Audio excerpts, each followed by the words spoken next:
KCPE motime pachoka.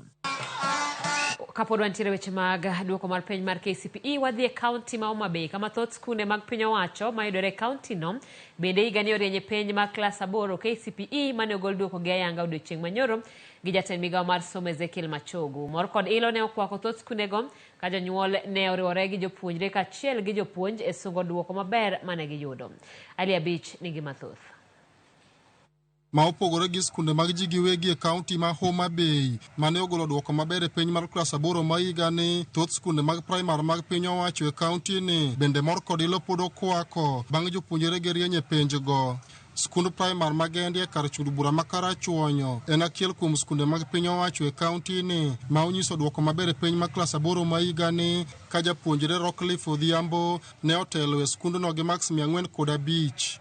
Scored 405 marks, and the main thanks I want to take the thanks to God and my teachers who have been working very hard through the year to make sure that all the students in our school have been successful. And although I didn't expect to get 405, but all in all, God has helped us, and all thanks we give to God. We thank God for the result He has given unto us.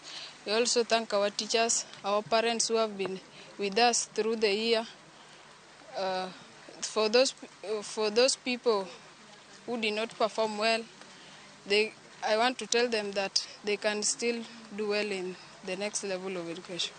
Jonyuol skundno ne oriwore kod jopuonj kaachiel kod jopuonjre ka gisungo duoko maber mane skundno ogolo e penj mar klas 8 ma higani. Amor gi duoko mane wuoda oyudo, nang'ino dhudo mang'eny molo kanyo, to all the same moyudo no emare. Osebedo nyathi maber nyaka nochak skul ka. Arwake e skundni the year 2015 e pre-unit nyaka sani, to nyaka narwake osebedo kotimo maber nyaka koro sani. Maduoko mane oyudo no ne an gadieri kode. Na wan gi nyithindo 108 mano yombo noyudo marks 405. Rockcliffe Odhiambo Ambaka kana wayudo mean score mar 321.24 up from 301.03 last year. Mano na en an improvement. Nyicha wang'eyo ni nyithindwa gi to dhi timo maber nikech nyicha waneno kaka gitiyo, na waneno evaluations mana watimo kaka na gidhi maber. Omiyo nyaka duok erokamano ne jonyuol ma skul Gendia ka, ne nyithindo manotimo penjgo, stakeholders, the Teacher Service Commission mose maintain wa good staffing.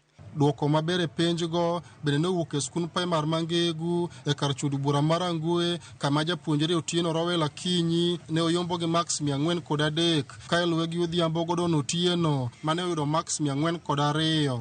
Moko kuom jotelo mawuok e kaunti ma Homa Bay opako mokalo skunde mag piny owacho manitie kaunti ni kuom rieny e penj mar klas 8 ma higani. Somo en gima duong'. To sama go erokamano no, da wacho ni skul ma Ruby is primary, kendo siala mane wagwe to kendo Gendia primary school gitimo maber saidi. Ago erokamano ahinya ruok ne jopuonj kuom tiyo matek. Ago erokamano ne nyithindo motimo maber gi, kendo amiyo gi pongezi, gitiyo maber. To wiya ok nyal wil gi jonyuol mag nyithindo. Gin bende ne giketo kata gichiwo thuolo maber momiyo nyithindo gi osomo motimo maber machalo ma. Ali Abich, Ramogi TV, Homa Bay. Ka wuok Homa Bay to wadhi nyaka kaunti ma Siaya kama mor kod ilo kwako gwenge mopogore opogore kaunti no bang'e